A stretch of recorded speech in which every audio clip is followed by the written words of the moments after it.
In whose story are you the villain? I have a work colleague that is super into football, soccer. He absolutely hates the team I root for. It goes to the point that he'd rather have my team lose than his team win. I am more of a casual person regarding that topic, but I truly enjoy to annoy the hell out of people, so sometimes I try to pass the idea that I am a fanatic too. One day he left the computer unlocked during lunch. I took it upon myself to use his Outlook to register his email on my team's website. He ended up receiving my club's newsletter for 2 weeks. I also turned on notifications on the browser for my club's website. Despite working in IT, he couldn't turn it off. It went to the point where he stated that if he found out who was responsible, he would break that person's hands. He even involved our superior, who laughed it off and walked away. After he calmed down, I admitted it was me and apologized. He hasn't talked to me since. Seems like you had a bit of fun at your colleague's expense. It's wild how invested people can get in sports. His reaction shows just how seriously he takes it. You probably pushed some buttons there. Apologizing was probably a good move, though. Now things are a bit awkward at work. It's interesting how such a simple prank can change the vibe between colleagues. A friend of mine and I went on a couple of dates.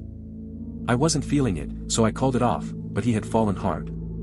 I tried to be as transparent and thoughtful as I could, but it's never an easy situation. I'm sure I didn't do everything right, but I tried. Around the same time, he had met the woman who was to become his wife, and he leaned on her a lot when he was struggling with getting over me. Her side of this is that I am an evil, toxic person who led him on and crushed his heart, and I did it all on purpose. I went out of my way to get him to fall in love with me because I liked the attention and I want to keep him as a backup plan for when, not if, my boyfriend breaks up with me. It's tough when feelings don't match up after dating. You try to be clear about your intentions, but misunderstandings happen. It sounds like the situation spiraled, especially from her perspective. It's not easy being labeled negatively for something that wasn't intended that way. Everyone has their own take on things, and it can lead to confusion and hurt feelings on all sides. Let's call him Jay. Friend of a friend. Jay liked me but never said anything. His buddy, A, liked me as well, and we ended up dating. Despite my protests, A would often ditch the weekend with the boys to hang out with me. I'd actually go with him most of the time, but whenever I stayed home, A would insist on staying with me. Also, A felt guilty about stealing me from Jay, so he quit seeing Jay during the week, too. Of course, I ended up getting blamed for A's gradual falling out with the boys. Since breaking up with A, I've heard he's besties with Jay and the boys again, so happy ending? It's interesting how friendships shift like that. A's guilt definitely affected his relationship with Jay and the group. Now that A and Jay are back together, it seems like things have smoothed out. You can't control how others feel or what they do though, so it's just how it goes sometimes. Not everyone's feelings get addressed, and that can lead to weird situations later on. I had a friend in high school. I was stuck with them from year 7 until 3 terms into year 9. Why specifically 3 terms? Because I ghosted them. They had treated me like garbage for the time they were my friend, and pushed away my other friends, and made me afraid of being close to people, causing me to push away someone I cared about. So, one day they made a joke that rubbed me the wrong way and I couldn't do it anymore. I left school that day, blocked them on /everything/ Twitter, Tumblr, Instagram, even if they didn't know my accounts I found them, and blocked them. And then I didn't return to school until the beginning on year 10 and pretended I didn't know them. This person has autism and social problems, so the learning support staff at my school ended up accidentally forcing me to be their friend, putting them in all of my classes, etc., without asking how I felt about it. I don't blame them. It was a terrible thing for me to do, but I felt so trapped and I just needed to get out of it. It sounds like you had a tough situation. Being forced into friendships can really mess with your mental space. Ghosting can feel like the only option sometimes, especially when someone is not treating you right. It's understandable to prioritize your well-being, even if it leads to some difficult choices. Taking time away to regroup and find better connections is important. Just shows how complex relationships can be. I was in the Navy hanging out in a friend's room in our barracks. He had a punching bag lying on its side against a wall that was typically used like a seat. Another guy I didn't know well was sitting on the bag, and I got a hilarious idea. I would run up as fast as I could and pretend to kick him in the nuts, kicking the bag between his legs instead. Needless to say, I missed. The worst part is, no matter how many times I said sorry as he was lying on the ground in pain, I'm sure he still believes that all of us were in on it, like some sort of hazing/beating ritual. I swear I'm a good guy, uneasy face. That sounds like a pretty awkward situation. Trying to be funny didn't really work out in your favor. It's tough when a joke goes wrong and the other person gets hurt. I guess you learned a lesson about timing and execution there. Hopefully, the guy was able to laugh it off eventually. It's a good reminder that not everyone appreciates the same kind of humor. My cat. As much as I like to think he loves me, I know I'd be the villain in his story. I'm the bad guy who doesn't let him get to the point of being overly obese. In his mind, I'm the person who starves him. I'm the bad guy who gives him baths when he has poopy litter clumps stuck to his butt and tail. In his mind, I'm trying to kill him in the tub. I'm the bad guy who always pulls him off the screen window when he's climbing to the top of it because I don't want the screen to break and for him to fall to his death. In his mind, I'm trying to stop all his fun. I'm the bad guy who locks him out of my room some nights when he's going crazy and scratching my feet every time they move, but in his mind I want to be alone so I can plot his death. It's interesting how pets view us. You're just trying to keep your cat healthy and safe, but to him, you're the villain. It's funny how pets can see things so differently. All those little things you do for him might feel like torture to him. He probably thinks you're just stopping him from living his best cat life. It's a classic case of misunderstood intentions. The office manager. Not my manager, though she probably thinks otherwise. She's been here almost 30 years, and had everything just how she liked it. Then her office wife retires and the business manager is fired and, lo and behold, 3 new women hired to fill those slots. 3 women who are suddenly very confused as to why we have responsibilities that very clearly should be hers. Responsibilities that get way in the way of us doing our jobs. One of these women, my actual manager, has the authority to change this. The other 2, including myself, will benefit greatly for this. The major benefit I receive, or will, when the changeover finally occurs, is there is one calendar she makes, and the only way everyone else receives it is because I email it out. I constantly get questions about it and get reamed whenever I say, I don't make that calendar, I only email it out. I will be so glad when that shit ain't my problem anymore. Suddenly the office I was promised I'd have after the renovation is a cubicle. The chair colors girl number 3 chose are suddenly changed, even though girl number 3 picked these specific colors with our director. Our manager is not a team player. She won't even speak to me in person any longer. And #X200B. This sounds like a pretty frustrating situation. You're dealing with some unclear roles and responsibilities, and it seems like the new hires are making it harder to get things done. The manager not communicating directly makes it even worse. The office changes are just adding to the stress.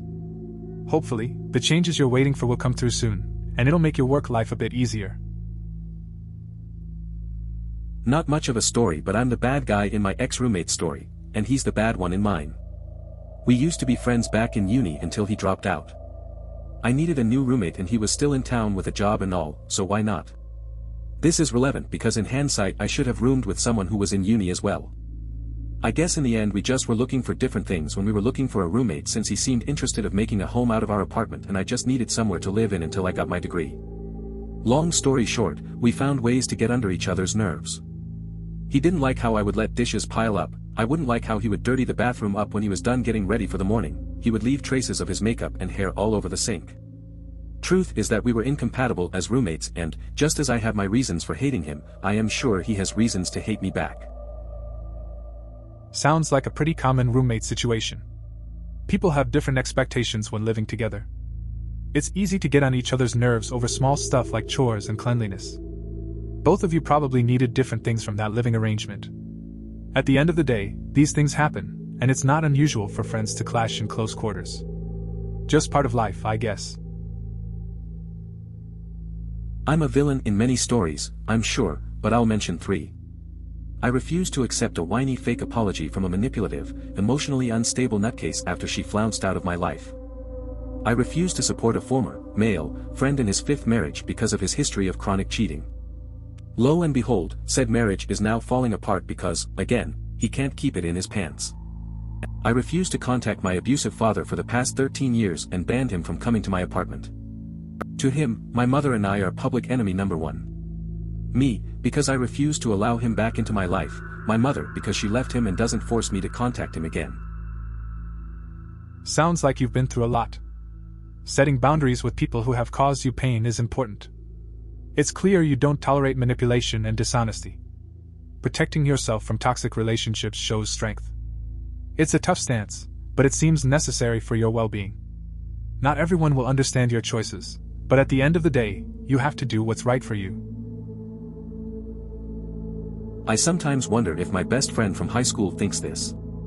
From her view, I ditched her immediately in college for new friends, had an amazing time and excelled academically before moving into grad school in NYC while she had no friends, flunked her first semester and moved back home after a brief attempt at lying about what happened. But really, she had a long history of strings-attached friendship where she would refuse to hang out if I wasn't buying her dinner / a video game / doing her classwork, and I was sick of doing all the legwork in that friendship. So when I stopped paying / forcing her to hang out, it was like she fell off the edge of the earth.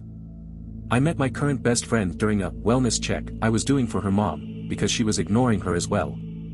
Eventually she self-destructed, and the last time I talked to her was when she was lying to tell me she transferred, and her mom later told me the truth. Haha. It's clear there was a lot going on in that friendship. The dynamics can change pretty drastically when expectations aren't met. Unlike some people, it's okay to move on if you're not getting anything back. Sounds like you've got a better connection now, and that's what really matters. It's tough witnessing someone self-destruct, especially when you tried to help. I'm a villain to my stepmom. Dunno why though. She thinks I hate her, so started getting mad at me over nothing, does the same to my brother. She was talking to my brother and said the proof that I hated her was because I had a sign that said, "I'm with stupid," pointed at her. To give context, we did an escape room and my side lost. As a joke, I grabbed that sign and pointed it at her, and my siblings in another. I do jokes like that all the time, but she took it literally, and that is proof I hate her. Can't convince her otherwise and gave up. Still the villain today. It sounds like a misunderstanding got way out of hand. You were just joking around, but now your stepmom sees things differently. It's tough when someone interprets your actions in a way you didn't intend. Giving up on trying to convince her must be frustrating, but sometimes people hold on to their beliefs. Keep doing your thing and maybe it'll blow over eventually. I'm sure my ex thinks I suck, as exes sometimes do. He probably says I dumped him out of nowhere after 2.5 years and that I probably cheated on him with my now husband. My husband was a good friend at the time of our relationship. Reality is that he was 22, with no license, no car, and no ambition. He treated jobs as expendable because he could always get a new one. He went through 3 to 4 jobs while we're together. And these were jobs he got fired at for just deciding he didn't feel like coming in a lot. I drove him everywhere and he made barely any effort to become independent in that sense. He didn't help pay for gas, he didn't think I needed to be thanked because I was his girlfriend and I was supposed to do that. He gaslighted me, made me feel stupid, and didn't care if he hurt me emotionally as it was my fault for being offended. Last straw was he began going back on deal breakers we'd had extensive conversations about and saying he never agreed to them. I started seeing my now husband a couple months after the breakup. Was it kind of soon? Probably. But I was over being walked all over and had unintentionally been pulling away in the last couple months. I was pretty over it by the time it ended. Any attempt at communication or working it out got turned around on me and why he wasn't wrong. I never cheated on him, but I wouldn't be surprised if he decided I did. I hate to have bad blood with someone, but there's nothing I can do. I'm living my life, am completely content, and my husband and I treat each other well. I think the best I can do is pray for my ex and hope he's doing well. It sounds like you went through a tough time in that relationship. It's clear you had valid reasons for your feelings and decisions. Moving on with your life seems like the best choice. People often jump to conclusions about exes, but what matters most is that you're happy now. Hoping for the best for your ex is a mature stance. Just keep focusing on your current relationship and your own well-being. My mice. I live in a partially finished basement, and last fall I caught 2 mice in it. I realized I had no desire to kill them, so I brought them to a vet to make sure they didn't have hantavirus, bought a cage and food and bedding, and named them Becky and Darlene. They're both terrified of me. If they see me anywhere near the cage, they hide in the little connecting tube which they've stuffed with bedding. I try to put them in the little hamster balls I got, they fight like hell not to go in, and then they just sit there. Like I know they know how the wheel works, but the ball, they don't even try to move. And then they fight me going back into the cage, like they just default to resistance. I know 100% that if there's a lapse in security while I'm cleaning the cages or something, they will absolutely make a run for it and never come back.